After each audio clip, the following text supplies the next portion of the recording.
Welcome back to SMPostcards, another Widget Wednesday video. These are short, unscripted, basically videos, just real quick, to go over a few features that might help you out in your reselling adventure here on eBay. Today we're going to talk about automatic feedback.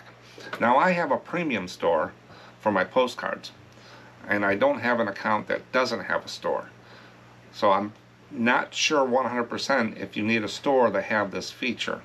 So if you don't have a store and just an account, go in and when I show you this, see if it's there and comment to let us know that this is a feature across just an account or account with a store.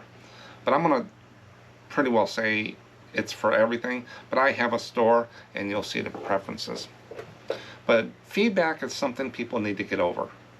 In reselling, I've always said returns, feedback, and inconsistent sales are three things in the retail selling world or reselling world that people need to understand. Just because you put up a product doesn't mean it's going to sell, or it's not going to get returned, or someone's not going to like the way you put your description. You can't defend all of it. It's just the way people are when you work with the public. Returns are figured into the cost when you sell it. Before, when I used to do toys and packages and not just postcards, I had 3% was my return rate and stuff like that. I never reached that. Now during the shipping thing, during the pandemic, there were some issues with shipping, things not getting there, getting returned. That it went up to about 2% for a little while, but never have I been over 3% returns. If you have a lot of returns and you're dealing with eBay all the time, you need to take a look at that, because you're wasting time that you could be doing other things, not just reselling, family time or whatever. It's taking time away to deal with that. I think I've called eBay once this year, and that was about a count or something issue. Maybe twice, maybe I called. That one bad return I had, I did talk to them there. So 2 or 3 times. That's it. I don't spend a lot of time on the phone with them because they have everything automatic, and it's a judgment call by them all the time. But feedback is something I don't put a lot of stake in. They can leave whatever they want. I never respond to feedback. I don't write a message underneath there to try to massage my ego to say, no, I wasn't wrong, and fight with people in the public. I don't. It's just, you just drag it on. Get the feedback, see if you can get it removed. If not, just move on. It'll go away in a year and stuff. As long as you're still at 98, 97, 98, 99%, 100%, on your feedback at the top, it should not affect you at all. But you can always find information about this stuff in the eBay help files. Just go to at the top of your seller hub, it says help, and type in automatic feedback. It'll give you a little more information I'll give you here. But the things I'm going to talk about here come right from that page. So eBay says leaving feedback is a great way to say thank you to buyers and encourage them to leave feedback for you. It's an easy way to leave feedback for buyers is to use the automatic feedback setting. Now I'm going to take you into my account here in a minute in a little clip and show you where that is and how I have it set up. It's pretty simple. You can probably do it less than 5 minutes. With automatic feedback, you can set it and forget it. I don't even remember what I got in there. We're going to take a look at it. It's been a while since I've been in that setting. A long time. Allowing you to focus on other aspects of your selling activity. You don't want to become task saturated. Don't make this hard, is what I tell people. It's not that hard. A lot of people can overthink it if they haven't been in the sales world or reselling. Even if they've been doing it a long time, they read so much into this stuff that they make it difficult. So don't make it hard. This is easy. This makes it easy. The automatic feedback setting is available in all listings and order section of the selling preferences page, and I'll show you where that is. I do not recommend people play games with feedback.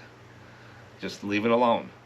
Well, they didn't leave me feedback, so I'm not leaving them feedback. That's just not a good customer focused type thing. You know, I don't send messages to buyers that say, hey, leave me feedback. Hey, I left you feedback, why didn't you leave me? You don't poke the bear, because sometimes you're going to get feedback you don't want. I've always said no feedback is good feedback. It's fine with me. Postcard people in the postcard world leave feedback. I noticed that over the years. When I was selling other hard goods along with postcards, they always seem to be more articulate with their feedback and get it to you.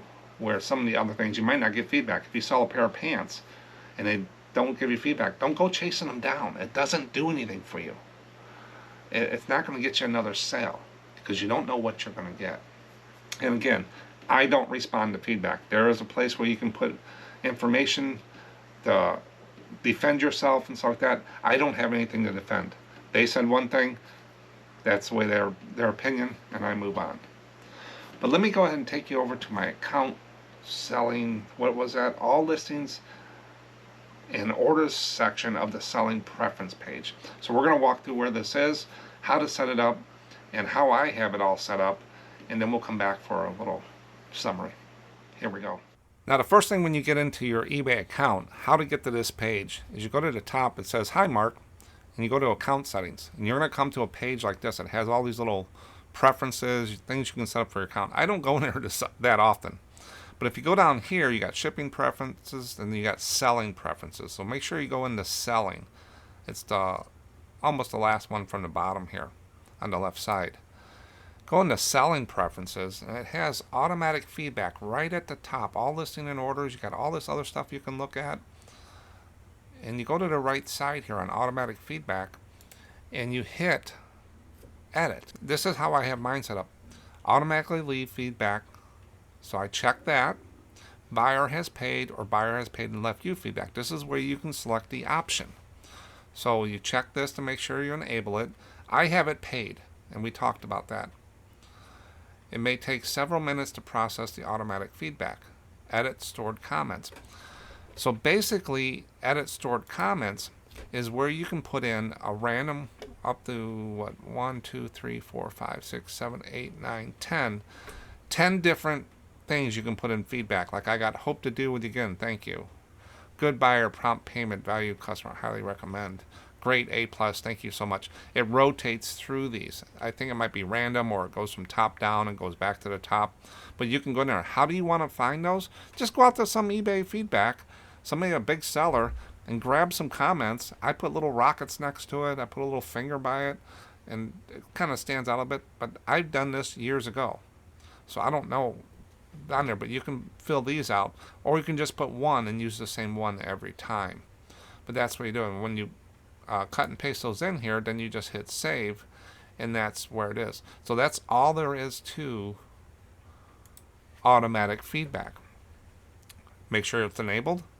You want to do it after paid, or after they paid for the item, and leave you feedback. Get your stored responses in there and save it, and that's it. That's automatic feedback. Now let's go back to the video.